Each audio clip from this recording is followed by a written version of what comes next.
Hello dear students. आज हम पढ़ेंगे principle of inheritance and variation, chapter number 5 का लेक्चर नंबर 8, कॉम्प्लीमेंट्री जीन। सबसे पहले इसकी डेफिनेशन देखते हैं। Complementary genes are the genes which are located at different लोकिंग। ऐसे जीन्स होते हैं जो दो अलग अलग लोकस के ऊपर प्रेजेंट होते हैं ऑफ सेम और डिफरेंट क्रोमोसोम, या तो एक ही क्रोमोसोम के ऊपर या दो अलग अलग क्रोमोसोम के ऊपर, but they work together to show they work together to show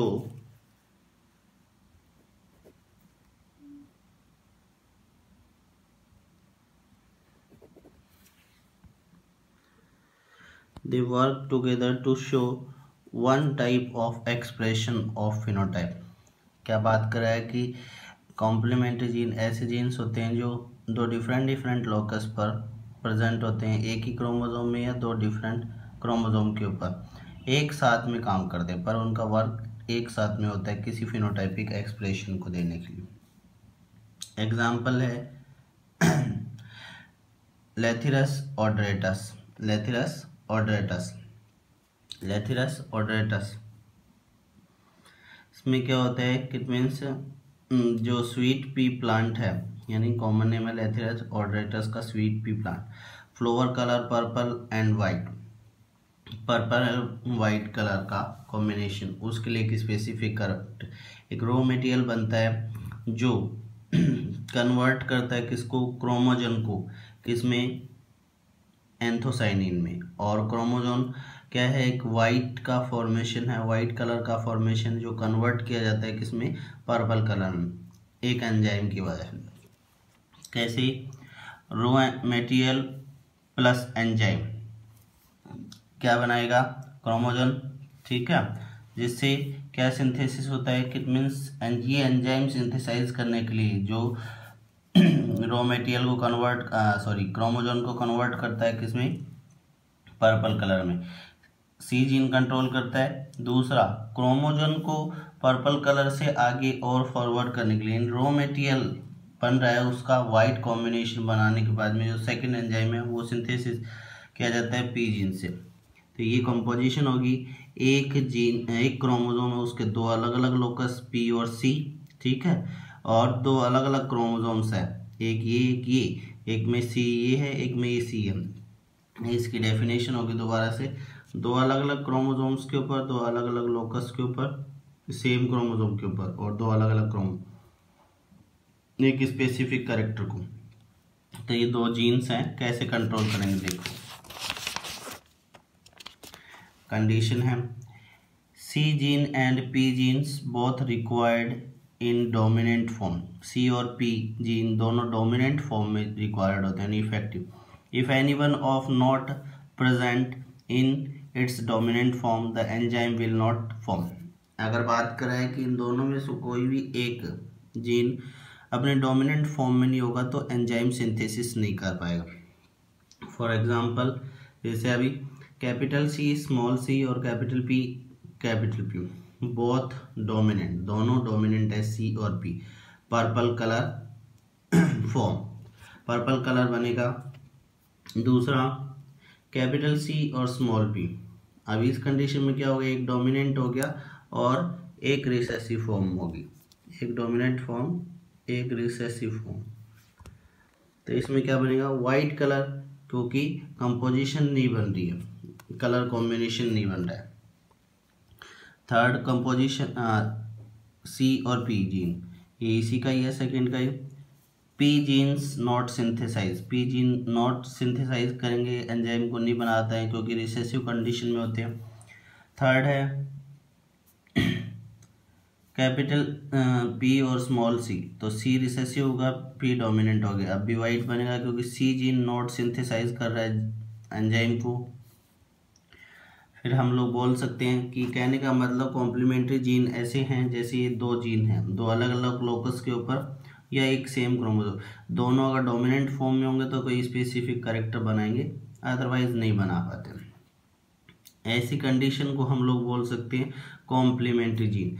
माना ये दोनों डोमिनेंट फॉर्म में है तो दो एंजाइम सिंथेसिस होंगे, दो एंजाइम सिंथेसिस किए जाएंगे, एक तो सी जीन के थ्रू और एक पी जीन के थ्रू, जिससे ये रॉ मटेरियल क्रोमोजन में कन्वर्ट होता है और क्रोमोजन का कन्वर्जन किया जाता है किसमें, पर्पल कलर में या एंथोसाइनिन में, ठीक है, जिस वजह से पर्पल कलर बनता है फ्लावर का।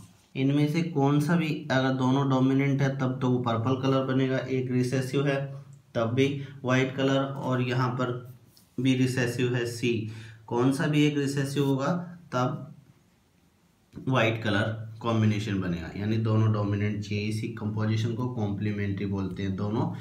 We say these genes function as complementary gene, मतलब ये एक दूसरे के साथ में फंक्शन करते हैं। इनहेरिटेंस देख सकते हैं इनका, ये पेरेंट है कैपिटल पी कैपिटल सी और small C small P, purple और वाइट। ये इनके gametes capital C P capital C P capital C P capital C P और small C P small C P small C P small C P. F1 generation अगर cross करवाते हैं हम लोग, cross multiplication करवाते हैं तो 4 कैरेक्टर इधर, 4 गैमेट्स इधर 4 गैमेट्स इधर, मेल एंड फीमेल के, ये छोटा पर्पल सारे के सारे 16 बनेंगे। मैंने सॉर्ट कर दिया इसको, 4 इधर गैमेट लेते हैं तो 16 टाइप के प्लांट बनेंगे। ऑल आर दी पर्पल, सारे के सारे कैसे होंगे, पर्पल, और होंगे कैसे, heterozygous, means capital C small C capital P small P. फिर बात करते हैं इनकी सेल्फिंग, मतलब सेम जनरेशन के बीच में क्रॉस करवाते हैं, F1 जनरेशन और F1 जनरेशन। तो F1 कैसी बनी अपनी, capital C small P small P, cross multiplication capital C capital P small P, parent. इनके गैमेट 4 ये इधर गैमेट और 4 ये इधर गैमेट।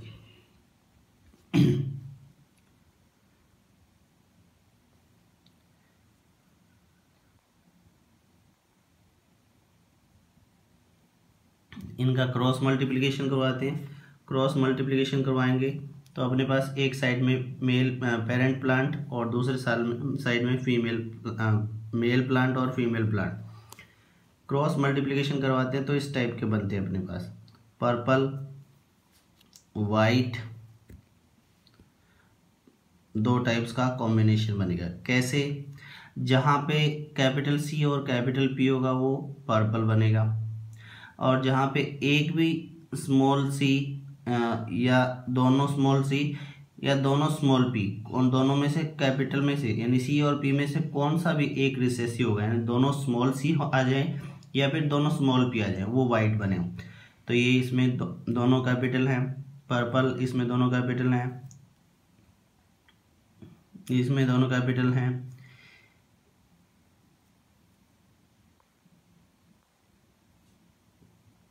ये भी। तो जिसमें भी डोमिनेंट कैपिटल होंगे वो सारे के सारे पर्पल बनेंगे, जिसमें भी एक रिसेसिव आ जाएगा वो वाइट बनेंगे। यहाँ रिसेसिव यहाँ रिसेसिव, यहाँ रिसेसिव सी, यहाँ सी रिसेसिव, और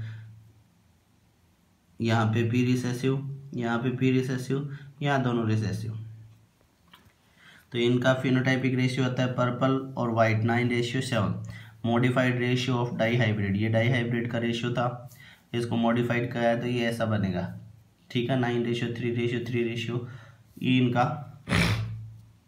genotype capital C capital P 1, capital C capital P और small P 2, capital C small P और capital P 2, capital C small P 4, capital C small P 1, capital C small P 2, capital small C capital P 1, small C capital P 2, capital C small P 1। ये इनका genotypic ratio हो गया। Thank you.